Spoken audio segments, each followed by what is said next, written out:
So good morning and welcome once again. Now we are live streaming on YouTube as well. And as you know, today's topic is water, the wonder liquid, which is being brought to you by the Joy of Learning Foundation. And the sponsors for this program is the Indian Oil Corporation Limited. Let me show you that through my slide as well. So here's water, the wonder liquid. Indeed, water is amazing and makes us possible, makes life possible. And the financial assistance comes from Messrs. Indian Oil Corporation. So as usual, I'll be asking you a lot of questions, and it's a request to everyone to please participate and answer on the chat any questions that I ask. I just want to say a few words on the importance of water. At times we think that we understand enough about water because we use it daily, drink it daily, and we see rivers and mountains, rivers and seas and rain and snow and hail around us. But in this session, we will try drawing attention to the science of water, the physics, chemistry, biology, a little bit about the role it plays in our environment, our ecosystem, our like biosphere, all that. A little about its geographical importance, but today it will be mostly the science of water. And water is a very integrative topic. I mean, you can bring in a whole lot of, you can connect a whole lot of phenomenon and classrooms through water. And of course, it's so important for our daily life and the world, the living world and human world, that people say that the third world war is going to be about water. If we do not become conscious of how we use water, then we are going to pay the price for it. So let's begin, friends. So as usual, my first question to you is, why do we feel thirsty so often? What do you think? Please answer on the chat box. Why do you think we feel thirsty so often? We like drinking water so many times during a day. Not even food is needed so many times, but water is needed so often. So one answer is that our throat is sour. I mean, you are probably describing the feeling that we get in our throat. That's right. But here the question is more about why our body needs water so often. Can you think of the reason? Dehydration. Yes, our body starts lacking water. But why does it? I mean, if you drink it just now, I mean, I'll drink it right now. How will it stop having water again? I mean, why does it need so much water again and again? Why does it get dehydrated so often? So other Sikkim teachers, why do you think we need water so often? So Ruth Pradhan has said that one reason water is needed is because we need, all the waste is thrown out with the help of water. We can't clean our bodies internally unless we have water. Geeta is saying to survive. That's true, Geeta. But the question is, what in our survival is helped by water? So now I have more answers. So one answer is that our body cells and cells, tissues, etc. need water for different activities. Perfectly correct. For transportation of food and waste, yes, of course, blood is mostly water. So transport happens. Gopal has said metabolism, which means metabolism basically, I mean, means a whole lot of chemical reactions that are happening, like thousands of chemical reactions happening inside our cells or our bodies. So that we call as metabolism. So most of these have water as the base, as the medium. Water is a medium for all those reactions. So Basanti has said, yes, water is required in functioning of our systems. Yeah, so a whole lot of body systems, whether in plants or in animals, happen because of water. So we feel thirsty again and again for our functioning of our body. elements, or let's say systems. Now, another answer which has come is heat generated from the cardiopulmonary system causes the dehydration. So probably, I mean, my request to the person answering from Sri Aurobindo Society is, please speak in simpler words, explain in simpler words so that everyone can understand. And please remember that we eventually target all this towards children. So if we raise this question to children, we should be explained to children in simple words. What they're probably saying is that because of our lungs and our lung and heart system, it generates heat. So for cooling is also achieved with the help of water. So yes, so in fact you are saying many things which I have myself not thought about. So here there's another input that when blood moves through our vessels, it causes friction and energy loss. Okay, for regulating of body temperature, excellent. So you can see that water has so many roles that if we start listing them down, I mean, we'll actually consume pages after pages. So thank you so much for those wonderful answers. So the same question now is, I mean, we look at our body also, but now you see life on Earth itself is water dependent. I mean, no life ever comes without water, at least on Earth. Even on Mars and other planets, they are first looking at water so that they can judge whether life will come at all or life has existed. So why is life so water dependent? Or living beings, all other living beings, so water dependent? So why do you think?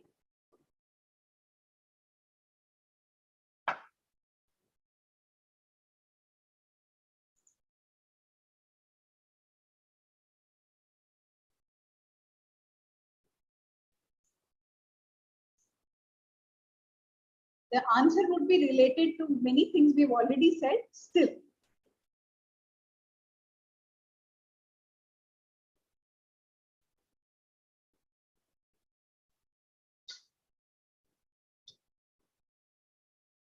So any thought?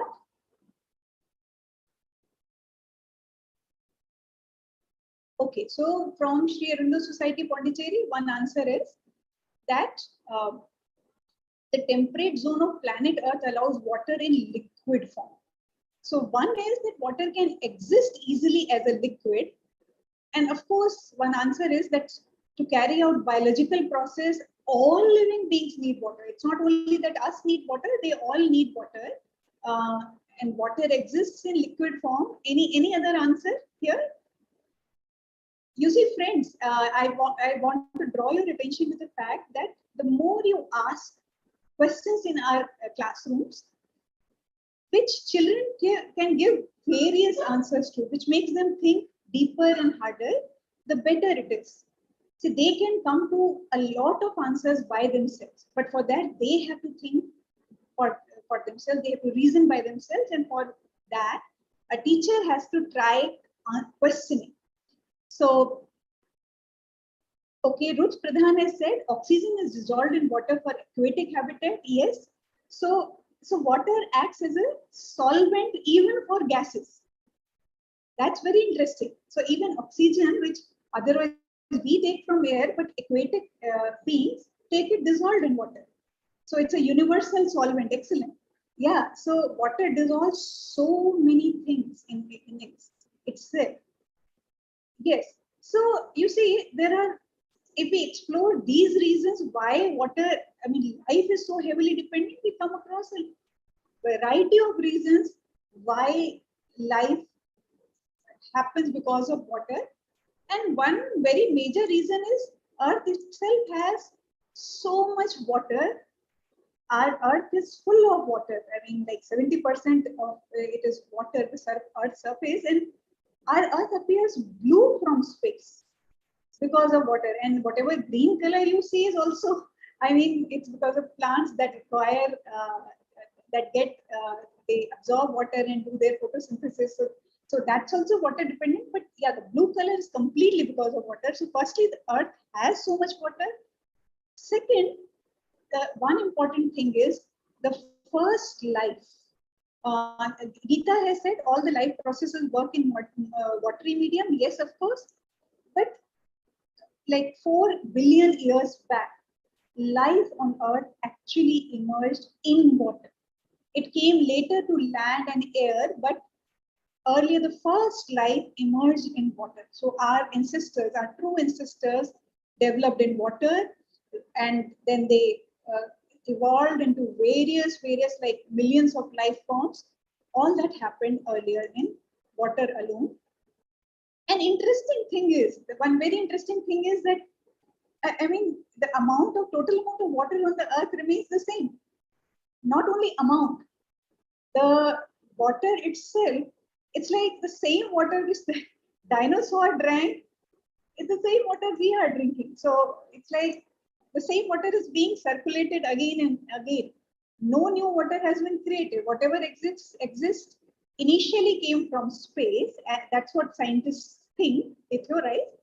But after that, it's been circulating again and again for billions of years. In fact, not only dinosaur drank the same water, it took that same water in urine, took out.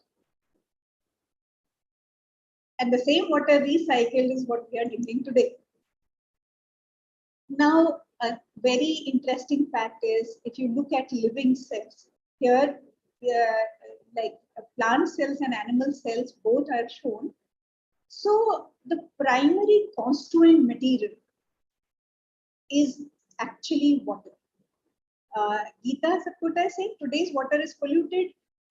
Yes, that's true, but not all water is polluted. If all water was polluted, we won't be able to survive, or life won't be able to survive if it was badly polluted. But we'll come to that. Ruth Pradhan is asking which life forms were there in initial stages. Actually, scientists guess that in the very beginning, the life forms that existed were quite similar to today's bacteria. So bacteria and archaea, so actually unicellular organisms which did not have a well-formed nucleus. I mean, they were single cells and did not have a well-formed nucleus, or did not have well-formed organelles. That's how bacteria are. So those were the initial life forms. But the interesting part is that bacteria have survived for these 4 billion years. So they are one of the most successful life forms. Swarnim Puducherry is saying blood, muscles, and brain constitute maximum percentage of water. Yes, everything in our bodies, or animal bodies, or plant bodies, are made up of cells, and cells are actually the primary constituent material is water. Of course, there is a lot more dissolved in that water. It's a gel-like substance, but the primary constituent itself is water. So obviously, bodies will need water to get built, and do all their processes. To act as cushion for the joints, yes, that is a liquid. Yes, of course. So now we are showing on the screen what many of you said, that in living bodies, so many processes happen because of water as a medium. If water does not exist, those processes cannot happen. Can you name some processes in animal bodies? Body processes where water is the medium? Excretion, yes. What else? Yeah, so like carrying oxygen through blood means transport. So yes, transport where water is medium. So blood is primarily water. Much of blood is water. What else? Digestion, yes. So all the food you eat is eventually turned into semi-liquid. Like it is liquefied so that it can get digested, and all enzymes come in liquid form. Circulation, digestion, excretion, yes, absolutely. So we can see transport, which is like circulation and transpiration in plants. That's happening through water, and then excretion is happening through water. So water is the medium. filtration, which is basically excretion, that's happening through water. Then all chemical reactions in living bodies are in water-based solutions. So can you name some chemical reactions which are in watery solutions?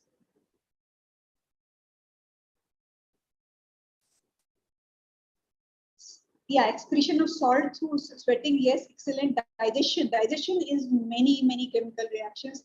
They are happening through water. Any other chemical reactions happening in the body?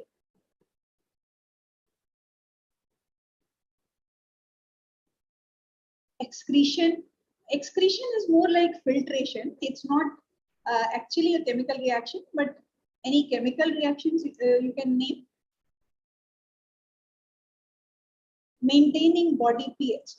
Yes, so the blood pH and pH of other fluids in the body are strictly maintained, and all that has water as the medium. Oxidation to remove free radicals, photosynthesis, respiration, absorption. Yes, so photosynthesis is one primary reaction through which the world produces its food. The first food comes from photosynthesis, then only it goes to all other living organisms. So, and respiration, which is like burning of food or rather glucose to give energy, that also happens in a watery medium. Or creation of all new substances, a whole lot of new substances are created by the body.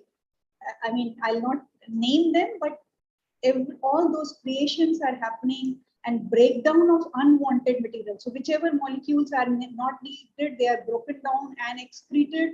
So that happens through water. So I mean, the initial stage of excretion, you can say, the breakdown, that happens in a watery medium. Of course, digestion. So much is happening in the body only in a watery medium. And this is interesting. I mean, we wouldn't think that water would be involved here, but all our information in our nerves, that moves in nerves through ions, sodium and potassium ions mostly. So ions, these ions exist only in water. I mean, like many salts break up into ions in a watery medium. So even the movement of these ions or movement of information through nerves, I mean, my brain is telling my tongue to move, tongue or my vocal cords to move, even that information is coming through the brain assisted by water or ions dissolved in water. So it's only a watery medium which will allow this ion movement. And interestingly, like our cells, all the cells take in material, useful material, and give out waste materials all through diffusion in a watery medium. So the cell exterior, from cell exterior to cell interior, it's in water that things are being exchanged. So useful things are diffusing in, and waste things or not needed things or extra things or cells or things that need to be given to other cells, all are diffusing out. So I mean, cells, for example, cells which are producing saliva are excreting saliva through this process only. Yes, osmosis also. Osmosis is also similar to diffusion, a little different, but it happens because of diffusion. So osmosis also. So obviously water has to have some very special properties so that it becomes an ideal support medium for life. So can you think of some properties of water which make it so useful for life or make it the best material support medium for life? Can you think of some of those properties?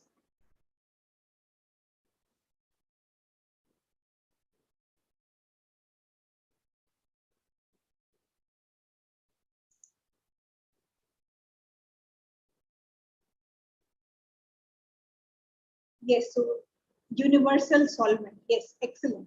So it's a universal solvent, which means it can dissolve a whole lot of things. Not everything, certainly not. We know that there are certain materials which are oil soluble, or some which are soluble in some other solvents like alcohol and acetone, organic solvents. But definitely water dissolves the maximum number. I mean, a very large number of materials are dissolvable in water. All ionic substances dissolve in water.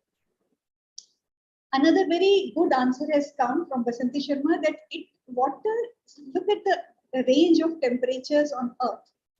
What is the range of temperatures in Celsius that exist on Earth? I mean, the minimum to maximum.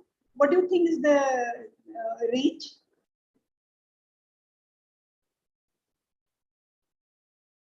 So she's saying, Basanti is saying it can, in the Earth's range of temperatures, it can exist as solid as well as liquid as well as vapor. So that's very interesting. So all three stages of water can, Swarni Puducherry said inflammable. No, water is not inflammable. In fact, it's just the reverse. Water stops burning. Water is a very good, it can stop burning. So it doesn't burn. So, but yeah, it's a renewable resource. Renewable in the sense of it circulates through Earth, but certainly we don't get any more water from outside. So whatever, it's renewable only in the sense of that in our homes or in our industries or in ground. So yeah, it helps to extinguish fire. But my question was actually the range of temperatures on Earth, which is like roughly from minus 50 degrees C to maximum plus 50 degrees C. That's the rough range. It can sometimes go higher or lower than that also.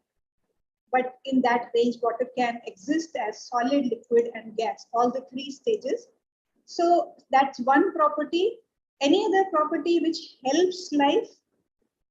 So we are talking about physical and chemical properties here. Physical properties are at the three stages, solid, liquid, gas. Any other properties?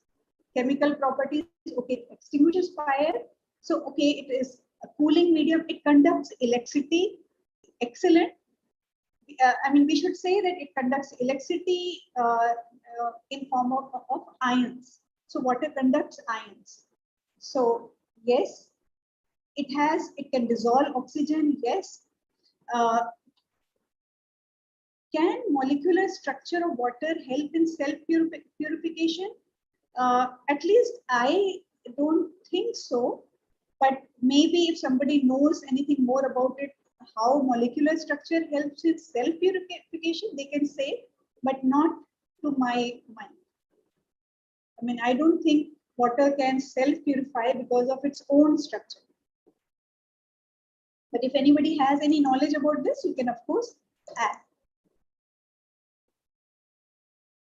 So, like we just said that Earth's temperatures allow all the three states to exist, to coexist, and because of that, we have this full-fledged water cycle.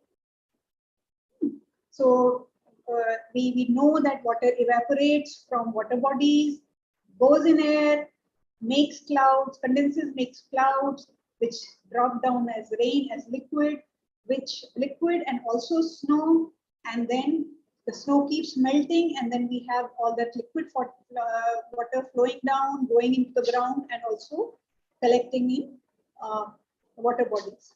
So for all the three states, coexistence of all the three states gives us this huge advantage.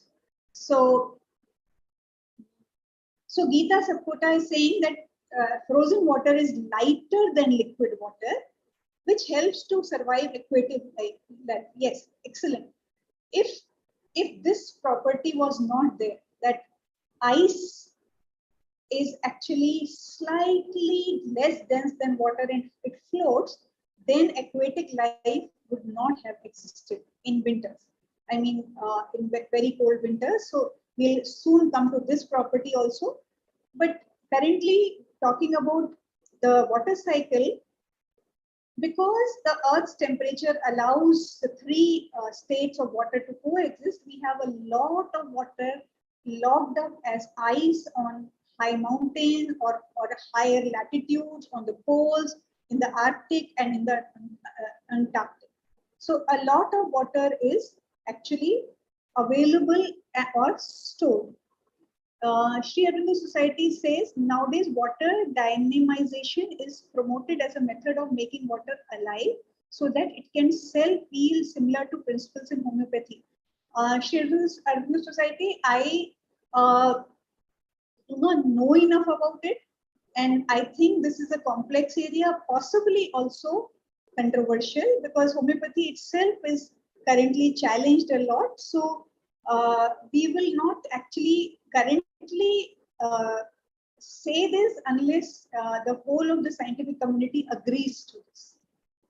So, I mean, I would personally not like to actually support some property which has not been accepted universally by the scientific community.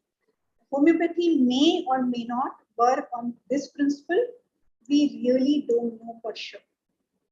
So we'll not take this as of now. Right now, I was talking in terms of the water cycle on Earth. So a lot of water is stored or locked up as ice. Then a lot of water as liquid is stored in all oceans, seas, rivers, lakes, and other water bodies. Huge amount of water, very, very massive amount of water is stored as liquid. And then, because all the time water is evaporating and mixing with air, there is a huge amount of water present in air. So my question to you is, how do we know that a lot of water is present in air? Can you tell me, can you give me some evidence? See, I personally think that whenever we raise a question to children, we should ask for evidences. How do you know this? It helps them to actually observe and see more and reason more. So how do we know that water keeps evaporating all the time? One. And two, that there is a lot of water existing in air. I mean, we say that air is moist, but how do we know?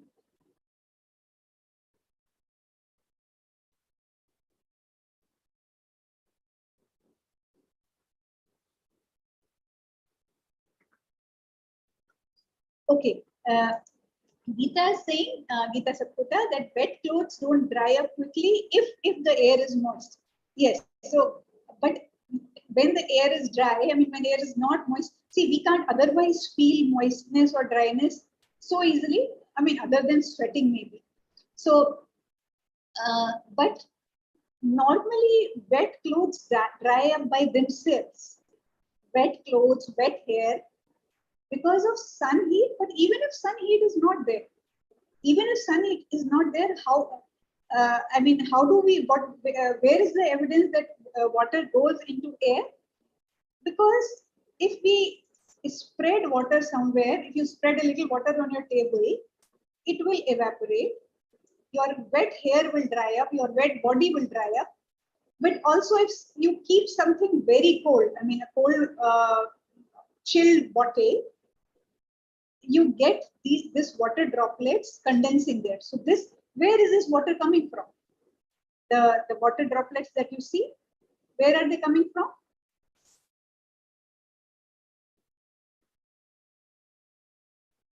From air. Yes. So actually, from the nearby air, whatever water vapor is existing in nearby air, because cooling leads to condensation of vapor, so that water condenses and deposits on all cool things. So this is one evidence that there's water existing in air, but also, I mean, it evaporates all the time and mixes with air. What is the evidence that water is evaporating all the time?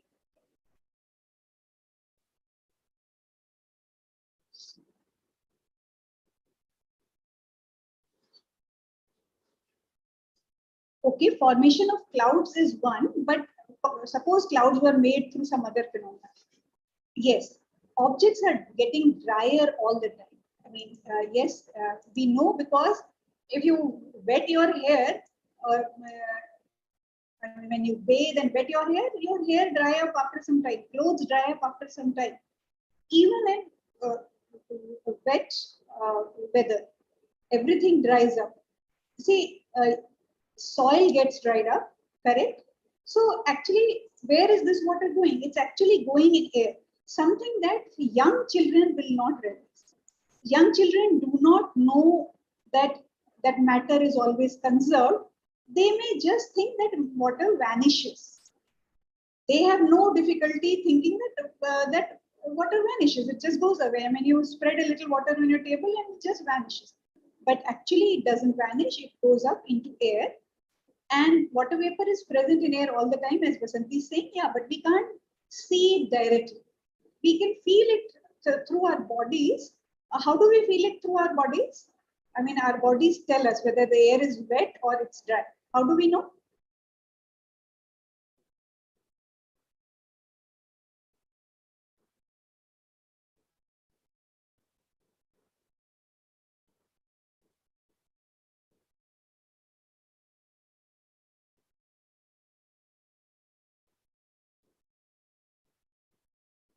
How do our bodies tell us that there is less moisture or more moisture in air?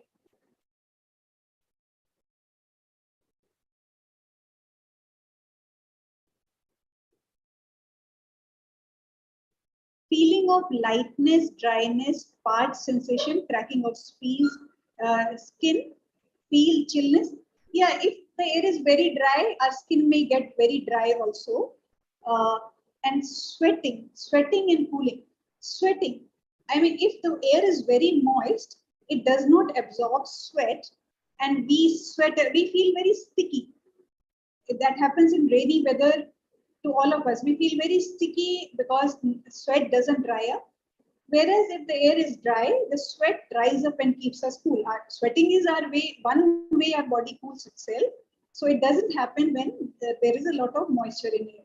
So that's how our body also tells us if the air is less moist or more moist. So when we say the humidity is 30%, what does this 30% mean? What is the meaning of this word, 30% humidity?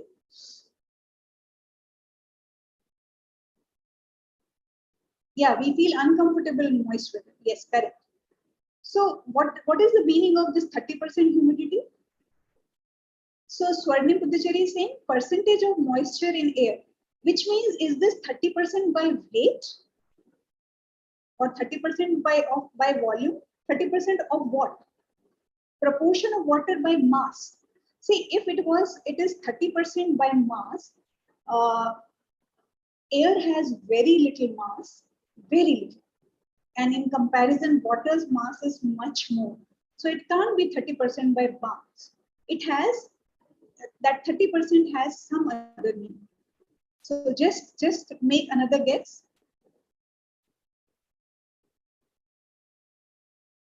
Volume, no, it's not even volume. It's actually 30% of the maximum carrying capacity of water in air. Air has a certain carrying capacity at a certain temperature. Geeta is saying it is not too humid. Yes. So it means that at some temperature, air can air can has a capacity to hold 100% water vapor. I mean, there's only a certain capacity. It cannot hold any more. So out of that, if there is 30%, 30% out of its full capacity. So 30% capacity is air water vapor. Then we say humidity is 30%. When it's 100%, then that means that air is carrying as much water as it can at that temperature. Asha Prasad, 30% of water vapor is not correct because that 30% is showing the amount of water vapor, but it's showing the amount of water vapor in comparison to the maximum possible amount which the air can hold. If the humidity becomes 100%, This means air cannot hold any more water. It will drop it as rain or some other means. It will just drop the water. It can't hold any more. 100% humidity means no more water can be carried. No more water vapor can be carried. Is this clear what I said just now? Yes, at a given temperature and pressure. Correct. Correct. So this carrying capacity depends on temperature and pressure. So any other question, thought, comment so far? Yeah, 100% means air is saturated. Thank you. Yes, saturation. Yeah, so this percentage is actually showing the percentage of saturation. Yeah, thanks for giving me that word. So any comment, suggestion, question, doubt? Otherwise, let's move further. So there's so many phenomena we can explore with the help of with this one topic called water, including our lives, our bodies, our lives, and so much more.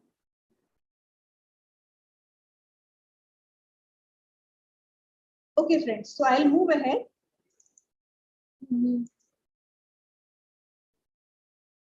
So we know that when there is enough water vapor or when the air gets saturated, then it condenses into clouds. It condenses in places where there's low temperature. So it rises up, cools, and when it cools, much of that water vapor condenses into water droplets. So clouds, those who have seen will know that clouds actually look like this.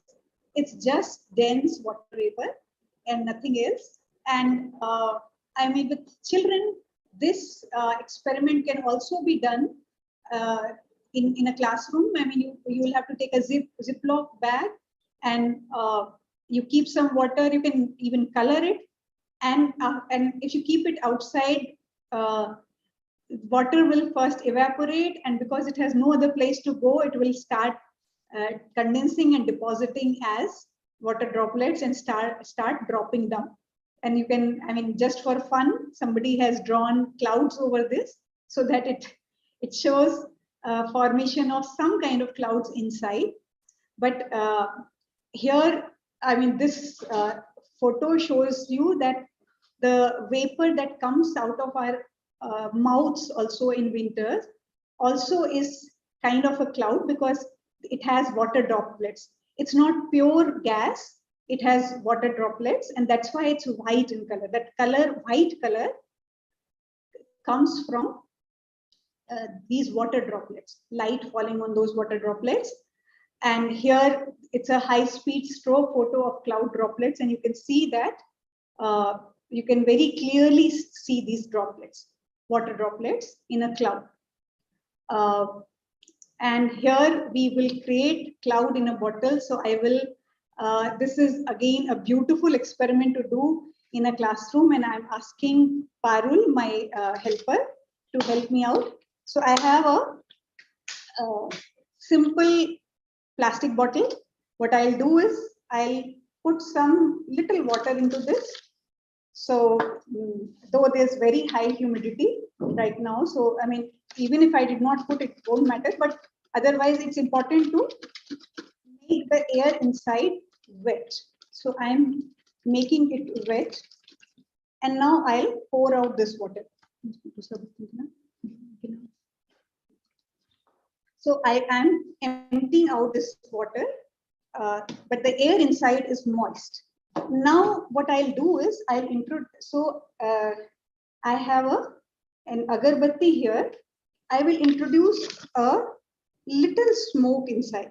You can introduce a little smoke through an agarbatti or a burning matchstick or a burning piece of paper, just a little smoke, because clouds are formed on dust particles, some particles, dust particles, pollution particles, which are called nuclei. So water vapor needs something to condense on, some particles to condense on. So if there are smoke particles or dust particles, then it condenses more easily. So here I have some smoke, I have moist air. Now I will Press, release, press, release, press, release. When I press, it gets compressed, but when I release, it expands. Expansion leads to cooling. When there is cooling, when there's expansion and cooling, the water vapor inside starts condensing. You can already see, I'll do a little more and then I'll show you the cloud.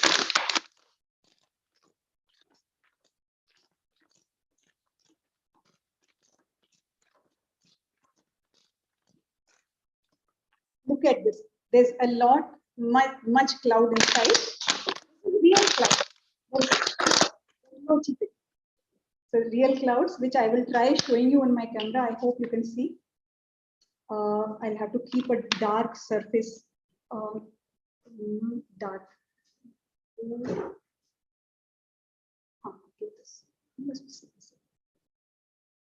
Hold.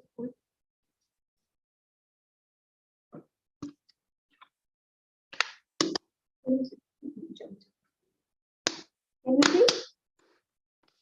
Clouds out of my bottle. Were you able to see? You can easily do this experiment. It's a very nice classroom demonstration. Yes, the clouds were briefly visible coming out. Yeah, it needs a dark background. I realize that. If you want, I can show again, but it's so easy that you can do it at home. At home in your classroom, and it's a beautiful experiment. Very easy to execute. So that's how clouds are made. Is it clear how or why the clouds were made? The phenomenon or the explanation? Or should I repeat? Do I need to repeat?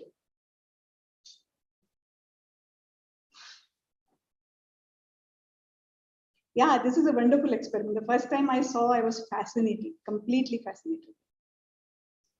So the explanation, is it clear or should I repeat again? Okay. See, firstly, I made the air inside the bottle wet. How did I make it wet? I put some water into and shook it so that it became moist to ensure that it's moist air. And okay, Redmi saying I should repeat once more. Sure. And I will repeat the explanation also. So here's my bottle. I'm pouring some water inside and shaking vigorously so that the air becomes moist. Now I have moist air inside, so I will now throw out water. Even if I keep it, it doesn't matter. I mean, like the important part is that the air should be moist. And now in this moist air, I have to condense the moisture, condense the water vapor. For condensation, water vapor needs two things. One, it requires some particles, some small particles inside, which I will put in through smoke. So I'll put in some smoke with the help of a agarbatti. So little smoke, just a little smoke. I'm putting through an agarbatti, and now I'm removing the agarbatti. I remove the agarbatti and close the bottle. So now I have moisture and some particles inside. And then after that, I'm compressing. So compressing will not make the clouds. Compression will only make it, a little warmer, and will increase the pressure. But when I release, it suddenly expands. So sudden expansion leads to cooling. So this water vapor cools. When it cools, it will start condensing somewhere, and for condensing, it has some particles. Condensation is helped with the presence of some small particles, some dust particles, or which are called as nuclei for cloud formation. So now pressing, releasing, pressing, releasing, pressing.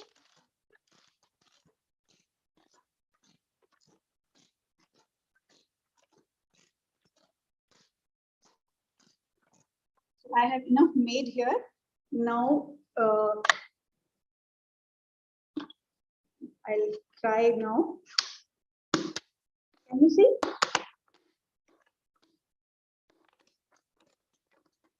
So did you see this coming out? The cloud coming out?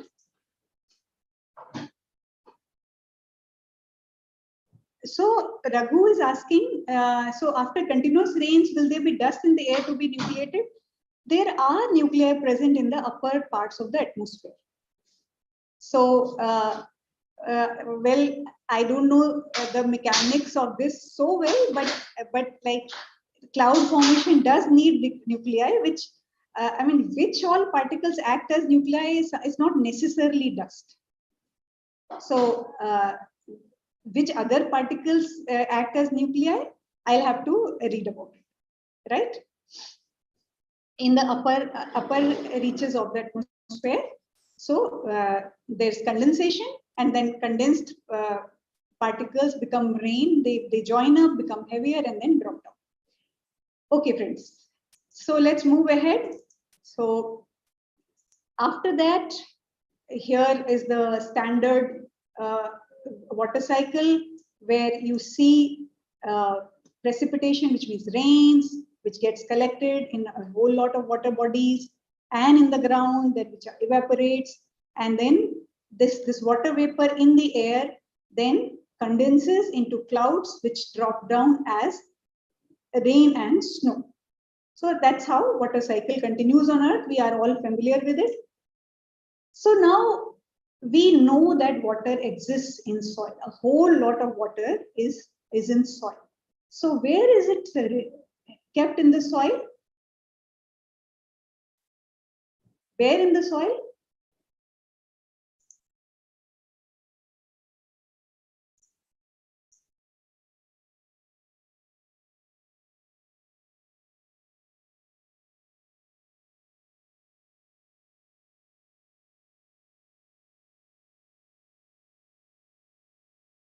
Any answer?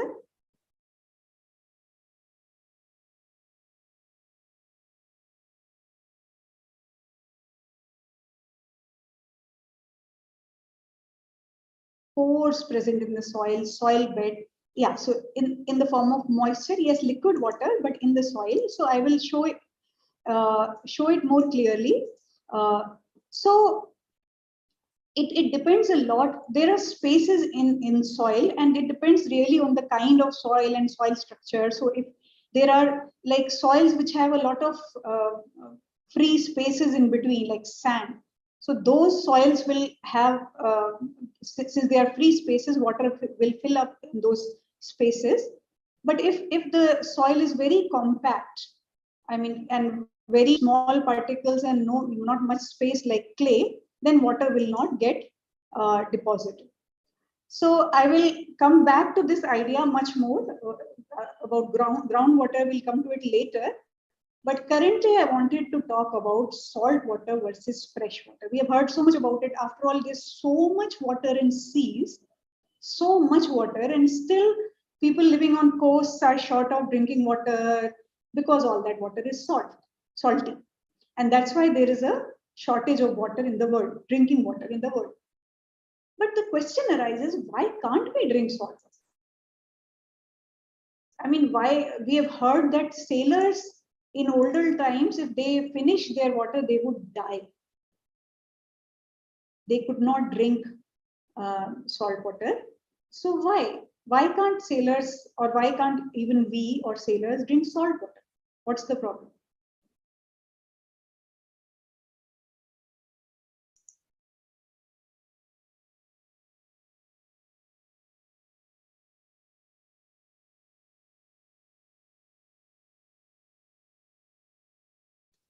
So Swarnim Pudusjiri is saying it damages the liver.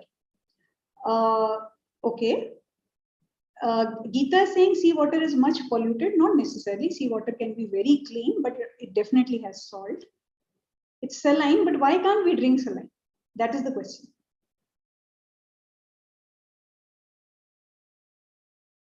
Evaporation increase. Evaporation from where?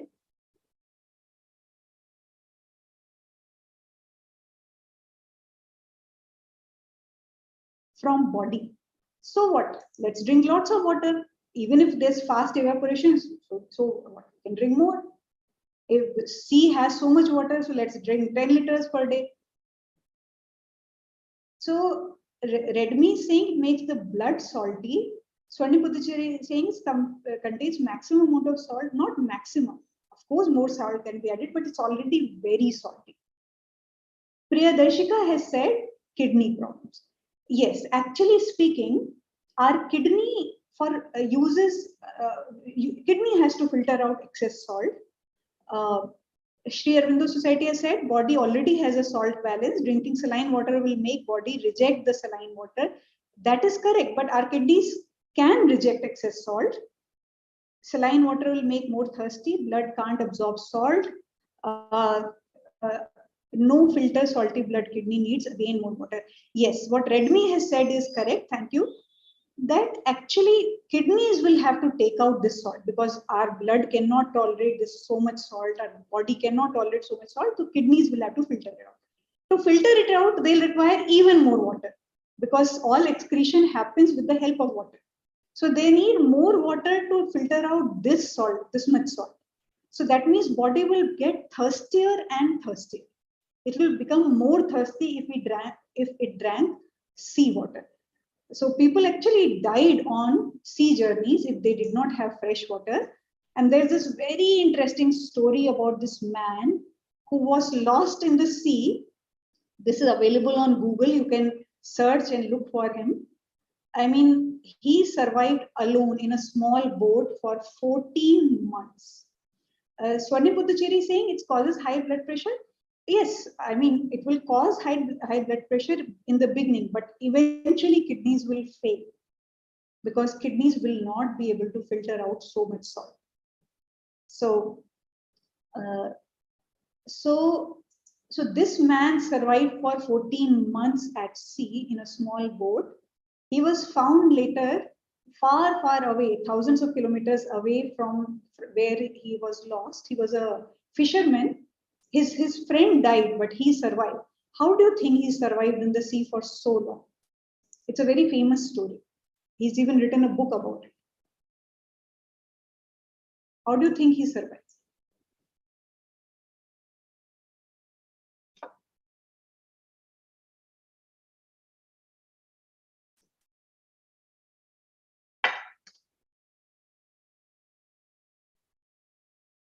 Any idea? He could not drink seawater. Then what did he drink? Drinking evaporated water. See,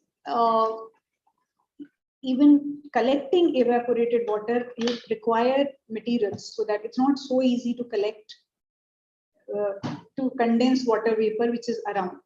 I mean, you can condense a few drops, but condensing a large amount when you are in the open sun is pretty hard. You can do a little bit at night, but solar filter water, how will he filter? I mean, he didn't have a filter. He had just gone out for fishing. Desalinating, he had nothing to desalinate with. Desalination requires very, very special equipment. It can't be done simply. He didn't even have fuel to boil and collect vapors and all that. He didn't have all this. Yes, so as Karan has said, he had to drink his own urine. I mean, he had to drink turtle blood. So he captured turtles, drank their blood, fish water. So he would squeeze out water from fish, drink that. Rain, whatever little he could collect, he would collect that rain and drink. He drank his own urine, so but no seawater. When he was found after 14 months, he was terribly dehydrated, but he was still living. He was still living, but he had to work hard to arrange food, but also to arrange water. Water was the hardest thing to arrange. But it's a very, very interesting story. So that's what my slide says, that if we drink very salty water, our kidneys will need even more water to filter this salt out. And we will actually die of dehydration if we drink water that is saltier than our blood. So there is no point in drinking very salty water. Now the question arises, why is the ocean so salty?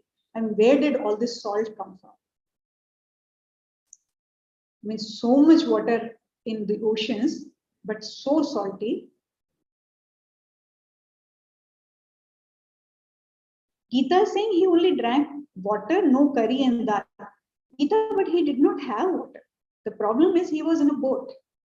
So he had all salty water around him. He had no fresh water, or what we call as sweet water or fresh water. So he didn't have that. So Swarnim Buddhachari has said, rivers carry out the dissolved minerals from rocks and mountains. That's correct. So rivers have been like flowing for millions and millions of years, billions of years actually, and they constantly have been bringing, they dissolve rocks on their way and bring mineral salts to the oceans. And it's not only sodium chloride, there are other salts also, but sodium chloride, the common salt, happens to be in the biggest quantity. So all this salt comes and deposits in the ocean. And when in the water cycle, when the ocean water evaporates, evaporation does not carry water. So all the salt gets deposited inside. So it's like rivers bring all this salt and there is no place to take it away. Therefore, ocean is so salty. It's collected salt over billions of years. And rocks are actually the main source, as Priyadarshika is also saying. So, and here we have tried to show how salty is seawater. It is like, it is by weight, it is about 3.5%, which means nearly 35 grams in 1 liter. Think of a 1 liter bottle, and our normal urine has from 4 to 12 grams. So it's so much more than normal urine, 35 grams, which is nearly like 6 teaspoons. So if you take 1 glass of water, 1 liter, sorry, and dissolve 6 teaspoons, it's that salty. It's terribly salty. Those who know the sea, they know how salty it is. It spoils your taste. Spoils the taste in your mouth. Yeah, as Gita is saying, all the rivers flowing from in different parts of the earth bring dissolved salts in there. They come across dissolved salts. I mean, from rocks, they bring salts. So actually, the earth has a lot of salt water, and here, you know, one lake is shown which is actually depositing its excess salt on its banks. So this is Mono Lake in US. So that salt strip can be seen very clearly on the sides. And Dead Sea, we have heard, is the saltiest sea on earth. Look at how much salt it deposits. When water evaporates, so much salt gets deposited on its banks. Okay, Pushpa Thakur is asking, why does river water not taste salty? The river water doesn't have so much salt. It's not accumulated in river water. It brings some salt, but all those rivers bring it, deposit in sea, and it's not only today's deposition. They have been depositing over billions and billions of years. So today the river must be maybe bringing some amount of salt, a little salt, but since that river has all rivers have brought it over such a long time, then that has got accumulated over time slowly. So river has little salt, not too much, but when it gets deposited in the ocean, that salt has no other place to escape. And that's why it gets deposited in the sea over time. This has happened over a lot of time, over a very long time. Is that clear? Pushpa Thakur? Is your question answered?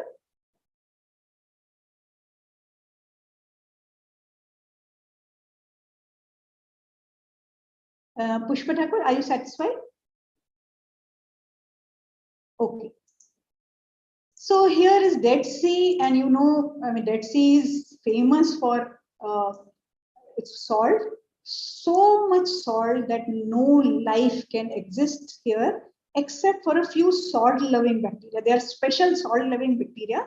Bacteria can live in weird environments, special bacteria, not every bacteria, special bacteria. So there are some special bacteria which can even live in this salty water. but no other life exists here. And Dead Sea is so dense, the water is so dense that you can easily lie on it as if you are lying on a bed. You can float. You can see these two people floating. They can't drown. You can't drown in this water. It's so salty.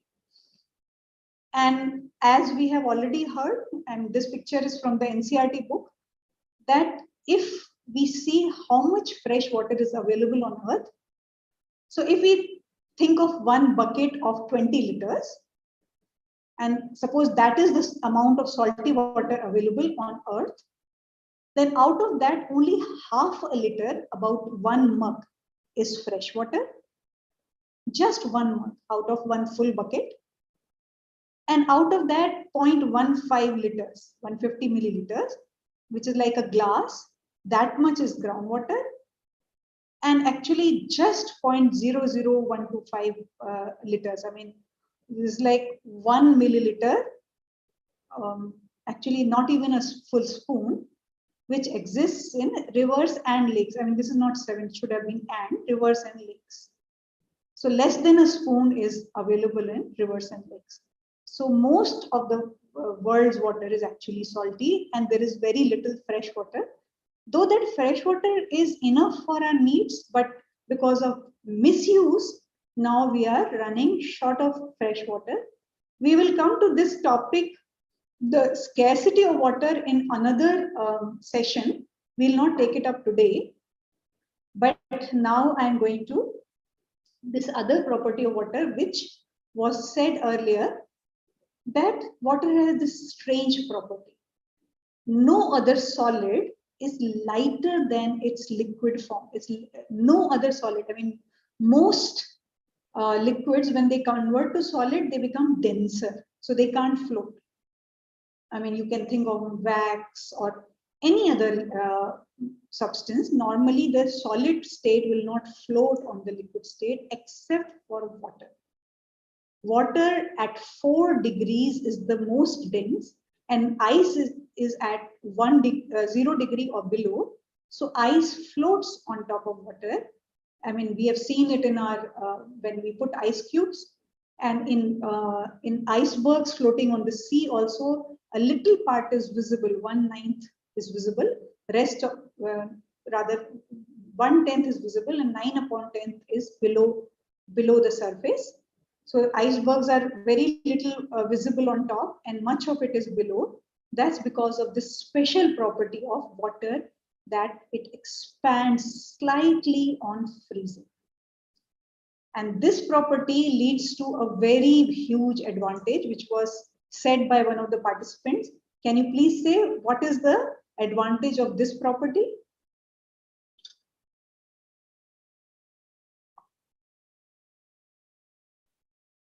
How does it help life on Earth? Massive advantage. This very special, unique property.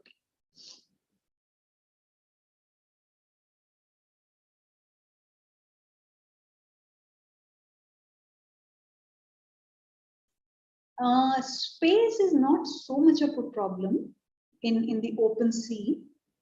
So even if it actually ice will occupy slightly greater space, water will occupy slightly lesser space, but space is not a problem actually in the open oceans or riverbeds or lakes. So space is not a problem.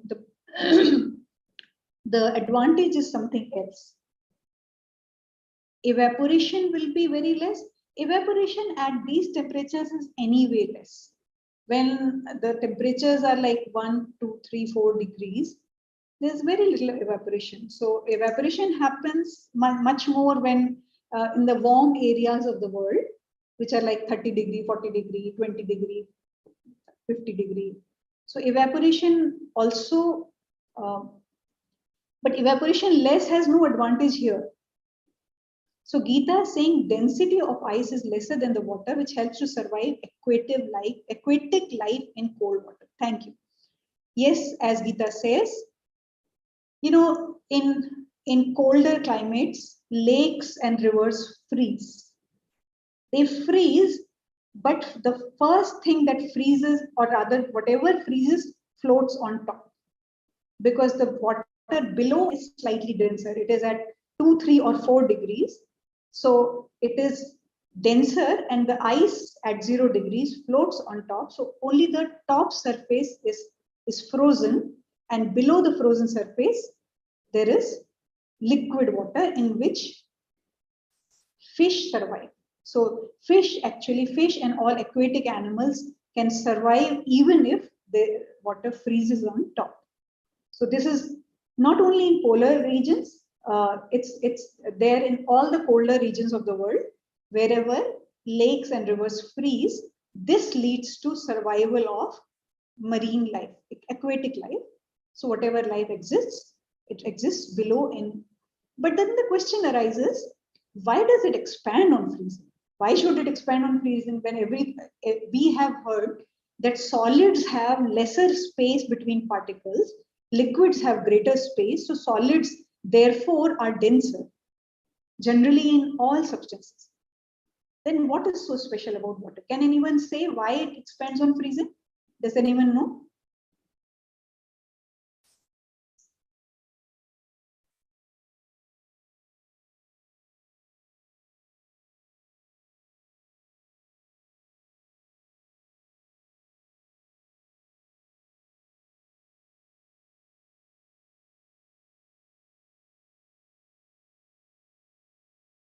Anyone knows why this happens?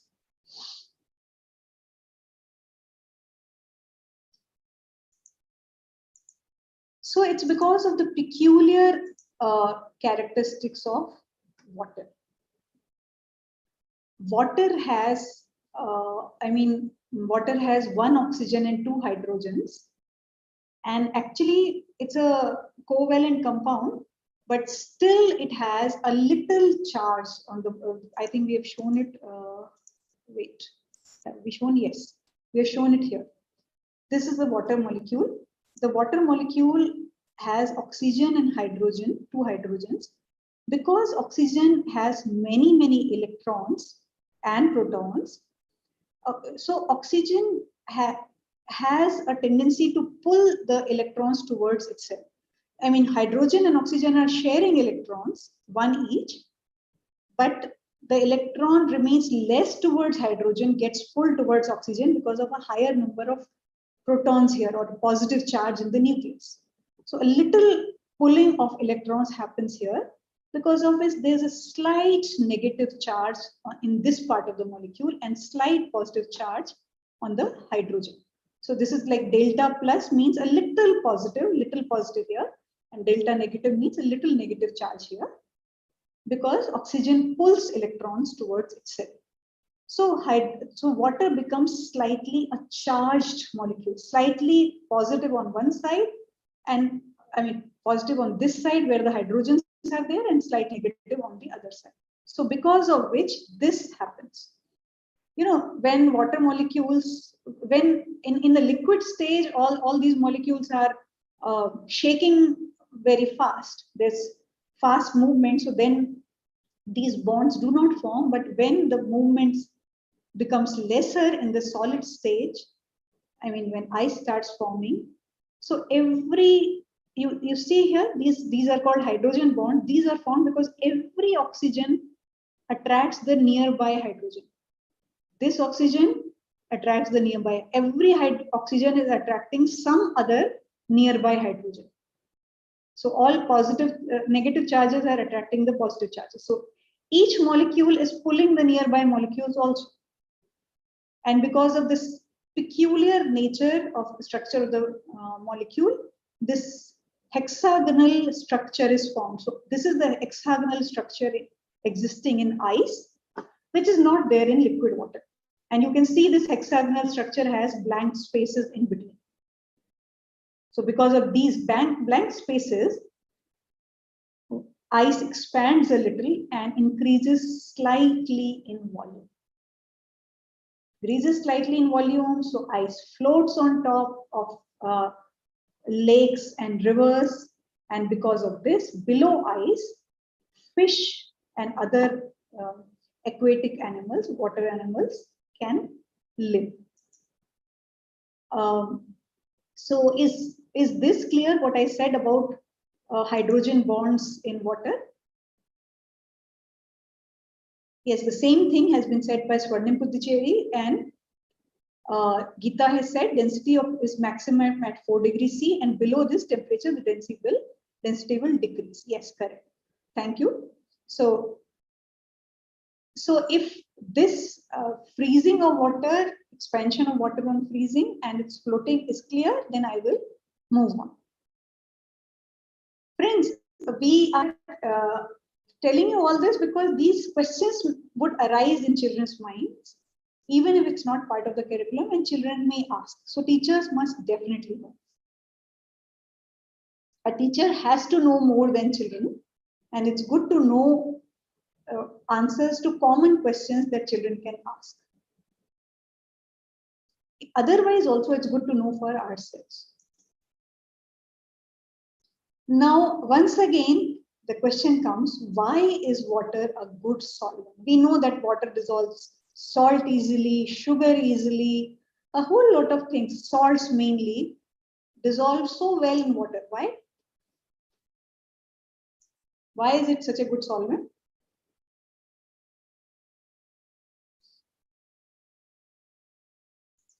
Here comes the chemistry of water. So what does chemistry tell us?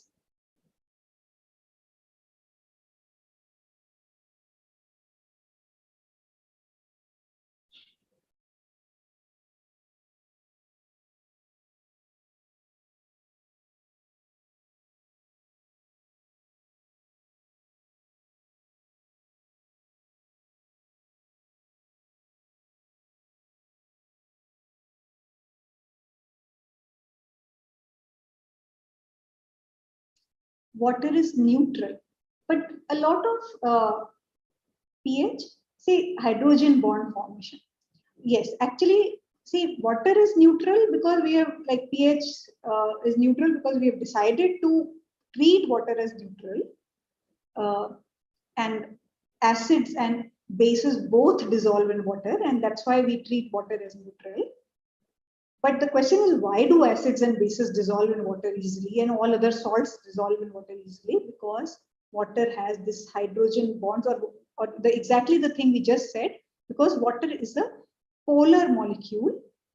So it will be, it's easy for water to break up salts into positive and negative ions. So any salt which has all ionic solids which have positive and negative ions break up into the two ions inside water, because the oxygen will pull the positive part, hydrogen will pull the negative part, because water itself is charged, a little charged. It has a little charge, or it is a polar molecule, what is called as a polar molecule. It has a positive and a negative side. Therefore, water easily, all ionic solids easily dissolve in water and break up into positive and negative ions. Geeta is saying water is a compound consisting of two elements. That's true, but water is not, it's a covalent compound, but like other covalent compounds, many other organic covalent compounds, it is not completely neutral. Water has slight charges. So because of the charges, because of the polarity and ability to form hydrogen bonds, which we call as hydrogen bonds, but basically it's because of its polarity that water is easily able to dissolve all things which are ionic in nature, which have two ions. So positive and negative ions will break up, and that's what is being shown here. That, for example, the common salt has these positive and negative ions. So sodium is positive, chlorine is negative. So when you put salt in water, so water molecules, these shown with red and white, these water molecules, they're tiny, but all the positive parts will pull the chlorine ion, and all the positive, the negative part of water, which is like oxygen, will pull the sodium ion. So sodium ion will get attracted towards the negative charge, and chlorine ion will get attracted towards the positively charged part. So very easily the salt will dissolve and dissociate inside water. It will break up into its ions, two individual ions. It doesn't remain together. I mean, a salt crystal is solidly bound together, but when it goes in water, it breaks up into its ions. So that's why water is a very good solvent for ionic solids.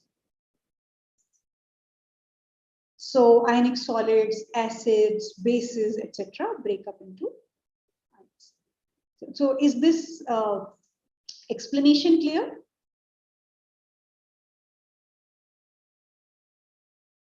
Can I move?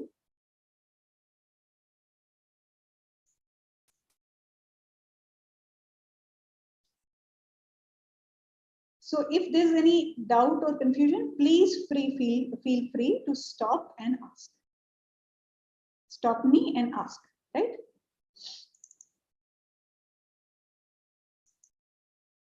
Okay, so same thing shown here.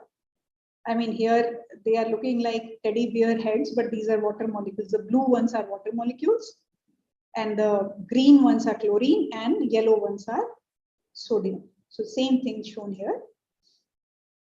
And also because of this, because of its ionic nature, because water dissolves ions easily, all these solutions conduct electricity.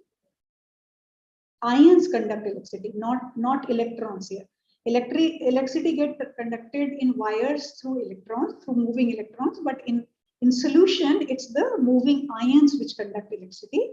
So water becomes conducting, it conducts well when pure water doesn't conduct, but even if it has a little number of ions, it conducts. So salt water conducts electricity. Water with a little acid or alkali also conducts electricity. Why do you think reactions happen well in solution? Any chemical reactions, they happen better in solution. Why? We said, no, all bodies reactions are happening in solution form, not in solids.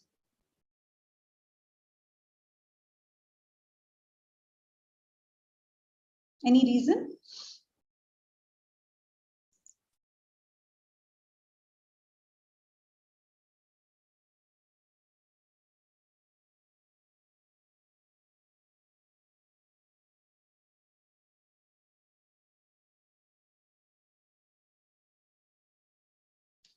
Yes, like Annapurna is saying, solutions allow easy mixing. They allow movement and easy mixing. And solids will make, in solids reaction will happen only in the surface. But in liquids, there's like constant continuous movement. So here, I mean, just for fun, I'm showing a few reactions in solutions because somebody has videotaped them so well. I'm just showing a few.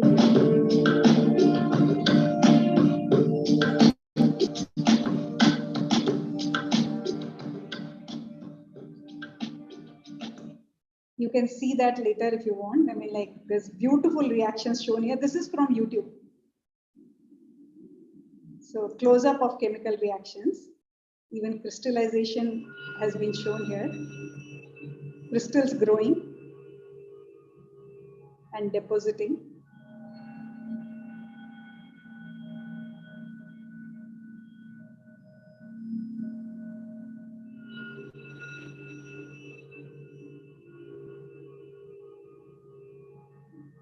Look at these ice crystals formation, six-sided. Crystal needles. So I will exit from here. It's not allowing me to exit. Okay. Sorry, friends. It was not allowing me to exit. It's a beautiful video, but I can't show the full thing. Yeah, we'll share the link through WhatsApp. So, surely. So chemical reactions happen in solution, and that's why, I mean, all bodies reactions are happening in. So liquids allow better movement of reactants and mixing. Here's another question. I mean, this is a good experiment to do in class, but right now I'll just simply describe it. That if you mix salt in water and observe the water level, if it's completely dissolved, water level does not go up. So where does the salt go actually? So, I mean, I'll not wait because I think I'll run short of time. So once again, water makes this matrix in between where solvent particles actually go in between water molecules because of this different attractions of the different attractions of hydrogen bonds. So solute molecules go between solvent molecules. That's why actually salt gets consumed, I mean, gets into water without even increasing water. That's another very interesting property. Yeah, in intermolecular spaces, yes, but water creates this space because of these charges. Otherwise, there's not so much intermolecular space so that a large molecule can go inside, but because of this pulling, because of these hydrogen bonds, the solute molecule can go here and occupy that space. Now, we all know, it's a well-known fact that distribution of water on Earth decides distribution of life.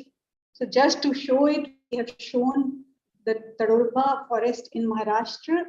Look at it in rainy season and look at the same in summer season. So much contrast. So life actually thrives with water. With water, we see it all around us. We know that life or biodiversity is far less in deserts across the world because there's very little water. And of course, we know that all great civilizations in the past and even in the present lie along great rivers. So Indus Valley civilization developed around rivers. Today, like Ganges, Ganga, Yamuna, and all the southern Godavari and Krishna, all the big rivers have always developed great civilizations around them. And here's a beautiful picture. I got it from the net that this is River Nile. So River Nile crosses a vast distance through the desert. So on the other side, you can see the desert. Far behind, you can see the desert. But just next to the Nile, there's big patches of greenery, and people even grow crops there. So there's desert on the other side, but here so the river is stripped with greenery. In fact, Nile water, or the story of the river Nile, is very interesting, but we'll not get into it today. And I want to come to water stored under the ground, because groundwater has become an area of huge importance today. With its groundwater we get in wells, but groundwater actually not only keeps trees alive, it plays so many roles in life otherwise, but today we are sucking out the groundwater through our tube wells and bore wells. So let's understand groundwater. And I have some interesting demonstrations experiments to show you also. So first, let me go through them and go through some slides, and then I'll show you the experiments. So underground storage of water, there's a huge amount of water, a big amount of water stored underneath rocks. And this seeps into the ground through vegetation, through grasses and leaves and trees, which take this water, which absorb water through, like sponges, and take it to the ground. I mean, if the soil is naked, it does not get absorbed. Rather, heavy rain will erode the soil. But if there's a forest or there's dense vegetation cover, this water gets absorbed into the ground. And you can see in this picture how the vegetation allows this water to seep into the ground through cracks, through free spaces between soil particles. And so there's a layer in which this water gets deposited, which we call as this whole saturated zone where water is in between cracks or free spaces is called the groundwater, and the top level is the water table, very clearly visible here. So you can see that the water table here and the water table in the spring or river is also the same as water table in nearby ground. And here's a well through which water is being sucked up. So when groundwater is being sucked out, the local water table falls down. So a cone is made and it is sucked down. So I want to show before showing more slides, I will try showing this experiment. I mean, I have done it before, but in front of camera, I'm doing it for the first time. I hope I succeed. So I will spotlight tab. So Parul will.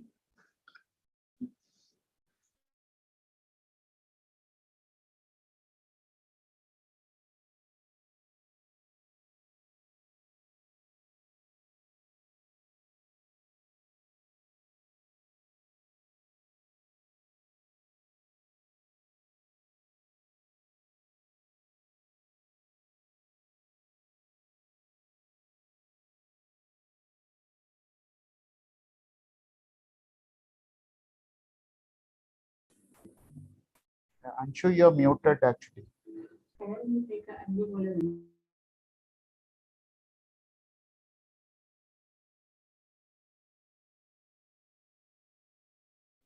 You're not audible.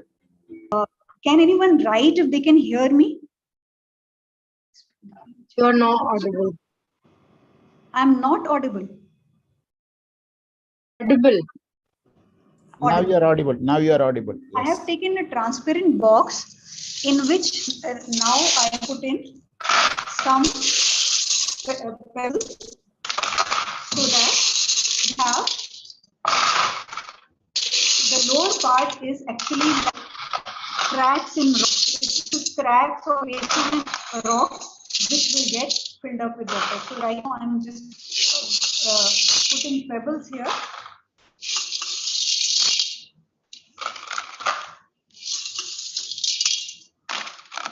And now to show the soil on top, I will be using some white sand.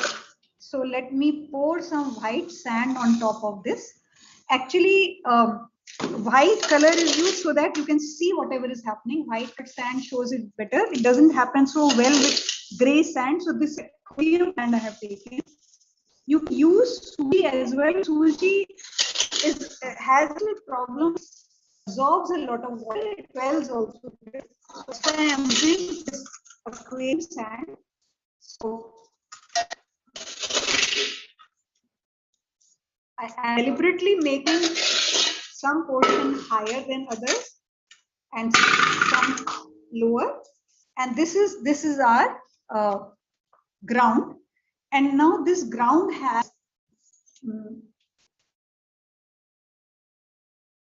now this ground will have rain.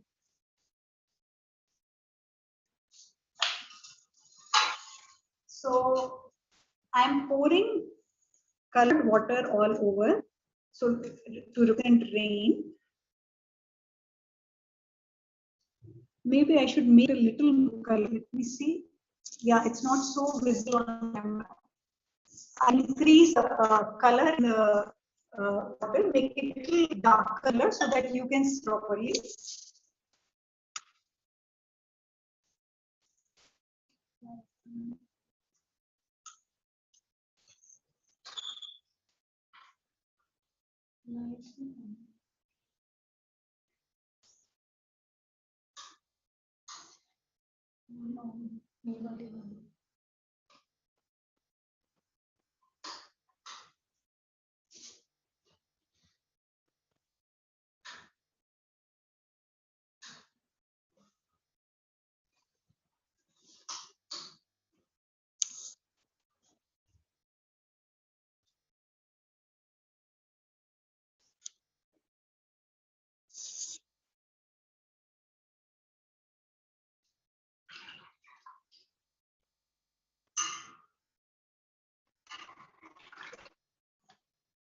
So I have put in more color so you are able to see better. I'll pour more water.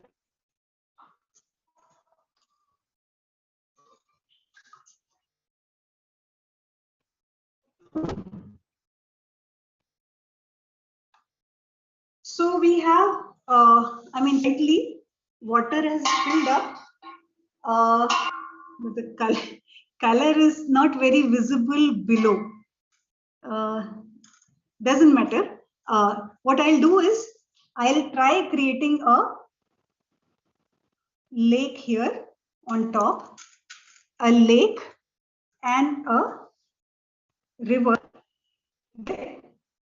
Water is actually filled. Water has actually filled up this lake. Also, in another this direction, I will create a well here. I'll showing you. I'll try creating well using my finger.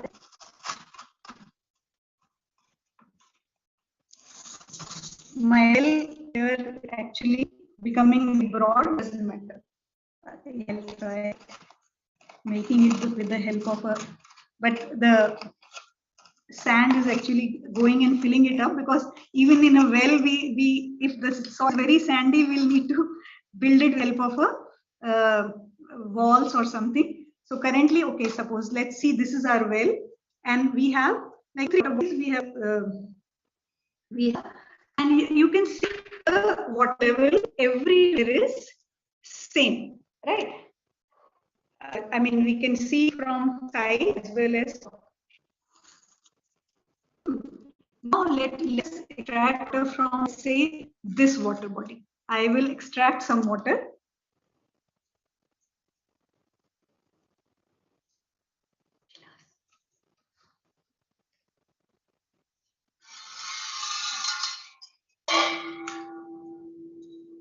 I am extracting some water, and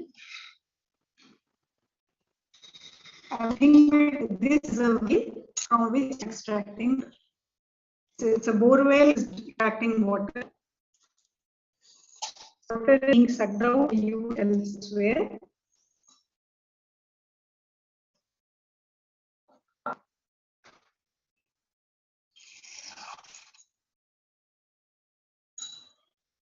So you think that after info has happened, all the body filled up. After that, no, we are, I mean, many wells are taking out water. You see the well filling up again and again, because everywhere else the water is maintaining its level. It's stable. So from the lake, water comes again to the well. From this, I mean, this is also, you can say this is a pond, but well we are treating this the well. In fact, let me try making it deeper if I can. Okay, so every water out of the well, water comes in from the lake, from this pond. Every time it comes, and even from the river, it's from the body, comes back here. So as now there is enough water in this whole thing. So even if I suck out more, the well is suffering, because currently the whole strength is saturated. So even if I take out, fill up again, but water has gone slightly below, but doesn't matter. I take out and it fills up again. Now you can see water level in the pond dropping, in the well dropping.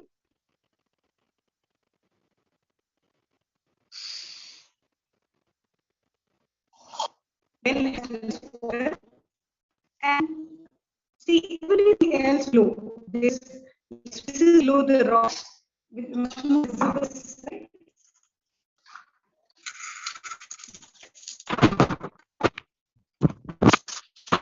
This, yeah. So basically, in between rocks also have water in between, which is what we call as aquifer or waters. So if all this is connected in, I mean, there are areas which are actually have because of non-porous rock. Currently, I'm doing only porous rock. So more water I take out, everything keeps. So now I have taken out so much water that the well has very little water, the pond has very little water, and the lake has completely dried up. The lake has dried up nearly completely. So the whole area is drying up because I am taking so much water. And now I want more water, I have to dig deeper. So I am putting my syringe much further below and I tuck out, which is what I are doing in wells these days. So I took out one full syringe when there was no visible water on top. So this water is now coming from deep aquifers, still drilling, still down, pulling more. Another full syringe. This is old water which actually was deposited there long back. Now I'm digging deeper and deeper, pulling more and more. Another syringe.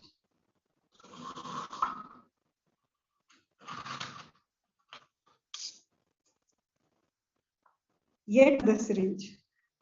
There was no visible surface, yet from the deeper layer I'm able to pull out. But now it's getting harder and harder. I have to pull more.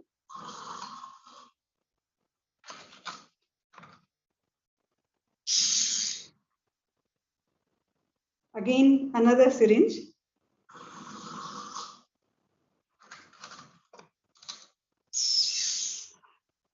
Another syringe. So, but look at the whole surface which is getting dried up. Whole area. I mean, another syringe. But everything is dried up. The lake is dried up, the riverbed dried up, this pond has dried up, and the well is dried up, but digging deeper and trying to pull as much as can. So we're pulling water from this whole nearby area. Now less and less water is coming.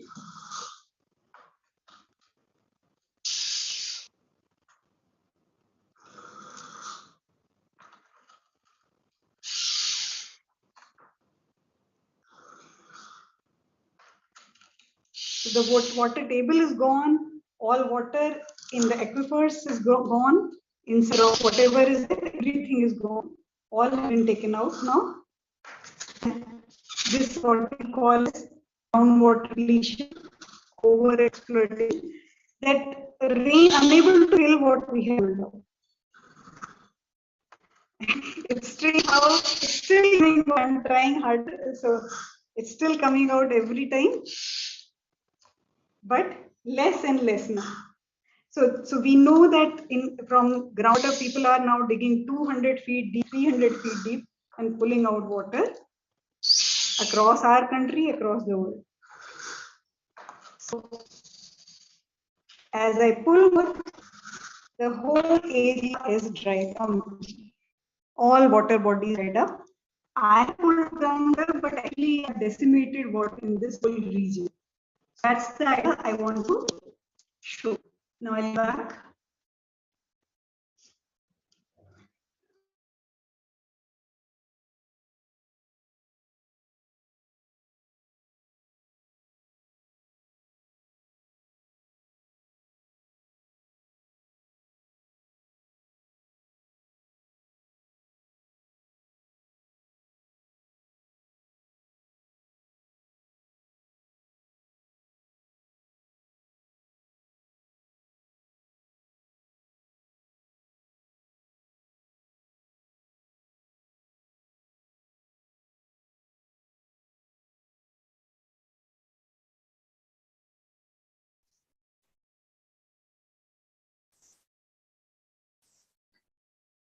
So, friends, could you see how groundwater gets recharged with rain? You can again recharge it with rain. Every year it recharges, but if you pull out more than what goes in, then obviously groundwater keeps getting depleted and more depleted. It's a very beautiful demonstration to do in a classroom with very few materials. You'll need some gravel and some white sand.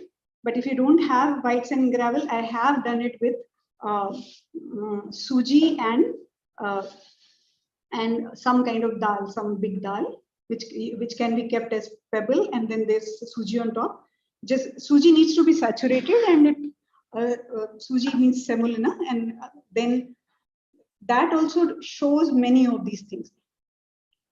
If you put in some clay or some impermeable layer somewhere in between, then you can actually even show that water gets trapped between impermeable layers also. But most what we get as groundwater is water in porous layers. So any comments or questions on what we did?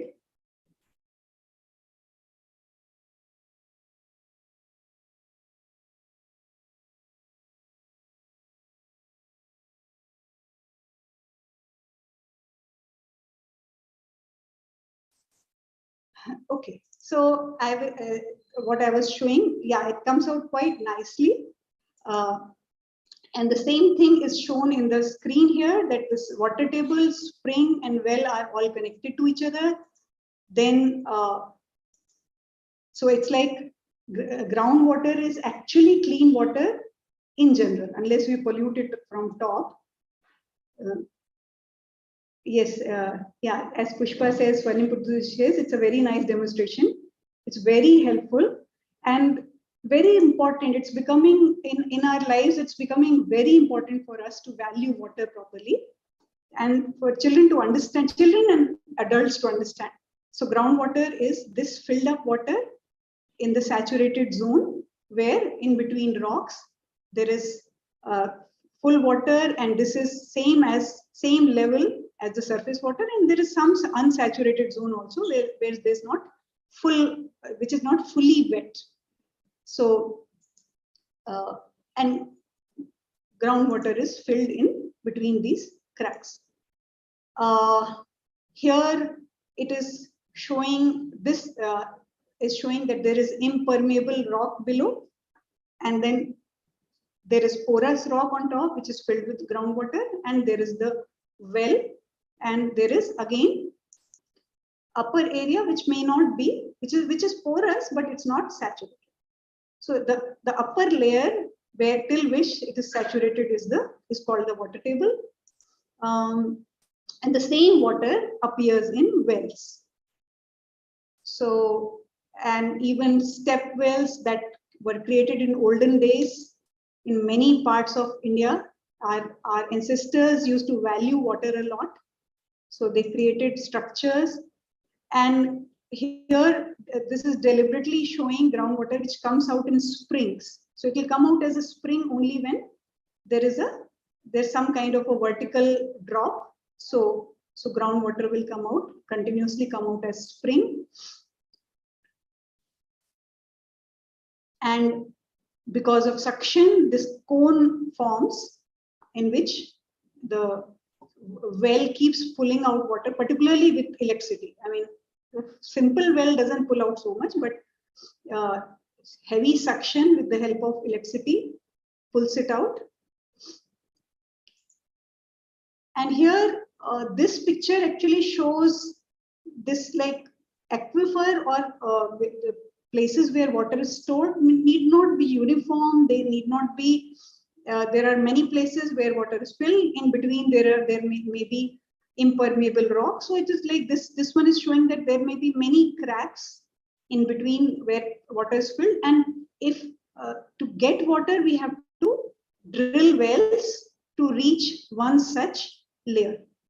And typically, I mean, a proper study of groundwater actually leads to this understanding. This is a picture we got from the net of Delhi, from west to east, a vertical cut.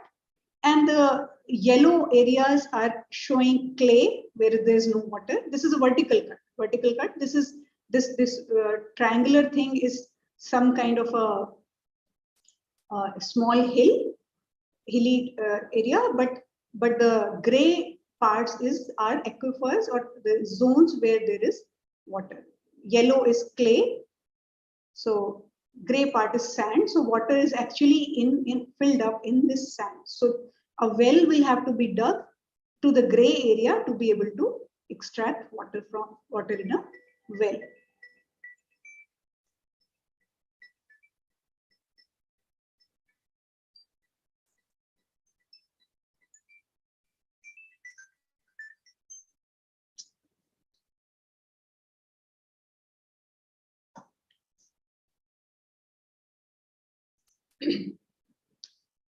I wanted to point out that this is the NCERT picture in class 7 textbook, CBSE, page 168, which is showing groundwater like this. This is a wrong representation, and like lakhs of children across the country are studying it wrongly. This is not what aquifer is like. This is not what groundwater is like. This is not water table is like. And water table and stream should be contiguous with each other. This is not how the well pulls out. So this whole picture is wrong. And I don't know, I've written thrice to NCERT to correct it, but they have not done it. For something as important as groundwater, to teach it wrongly is not good for us as a country. But at times we don't even notice what we are doing in education. Here's a bore well or a tube well, which is pulling out water, the same groundwater with electricity, using it for agriculture. Agriculture at times also takes back some of this water. So because it's spread on the ground, some of it goes back in, but not necessarily when bore wells are used for construction or other purposes, other industrial uses. This is a picture which is showing how water table would actually deplete over days, years, and over very long time, over centuries and millennia. Here, I mean, it's showing here that here's a well. So over days, the cone would suck out so much. Over years, it would suck out so much. And if we want more water, then we'll have to go to deeper layers. So there's a confining bed, which means a non-porous bed. Then there is like deeper layers. So the digging will have to be further down. So over years, further down. And then after that, over like here it's shown that over centuries and over millennia, we can go to very, very deep down under the ground. But I mean, we can take this out, but how will it get filled in? The point is that water table is maintained by every year by the rainfall that we receive. So we can pull out water from centuries and millennia, what accumulated over centuries or millennia, but we cannot recharge it. So that's why the water table depletes. Again, same thing shown here. Water table depletion, which I showed in the experiment as well. So how can we recharge groundwater? Recharge by rain, by rivers, lakes, ponds.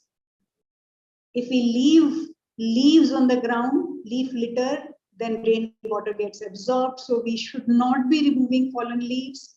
We should not be burning them. We should leave vegetation. Even grasses are very important in recharging groundwater. If grasses are removed, water does not get recharged, and also the soil gets eroded very badly. So leaving grasses is important. Letting grasses grow tall is important. We need not cut them and mow them the way we do lawns all the time. And of course, there is rainwater, rooftop rainwater harvesting. So water is collected from rooftops and taken to the ground. I mean, this is a rainwater soakage pits. I'm just quickly going through all this because these are topics we will take in great detail in later sessions. We are actually working on more sessions on water. We are talking about water pollution, water scarcity, and what we can do as individuals or as communities or as countries, right? Particularly, it's important to know what we can do as a community. In fact, the people from Pondicherry who are present here are already working on groundwater water projects on ponds, study of ponds, with the help of school children, with the help of school children and school teachers. So hopefully we'll have more ideas from them also, from people who are doing practical work, as well as whatever we can understand out of how water gets scarce, gets polluted, and gets recharged. So with that, I want to end this session for today. If anybody has any comments, I will just allow people to unmute themselves. So anyone can unmute themselves and say if they want to add anything.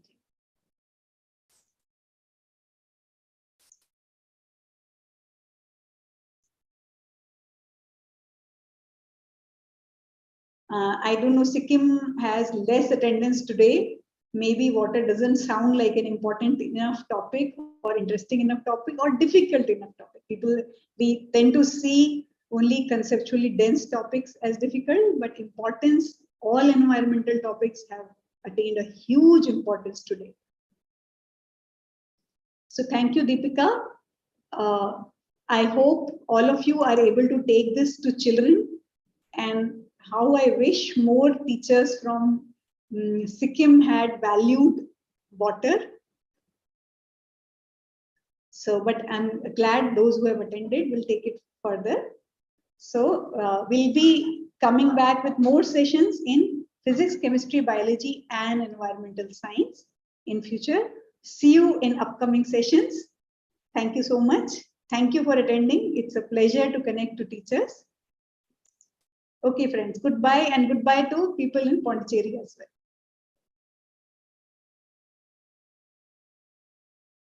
Yes, we will share links, and we will share the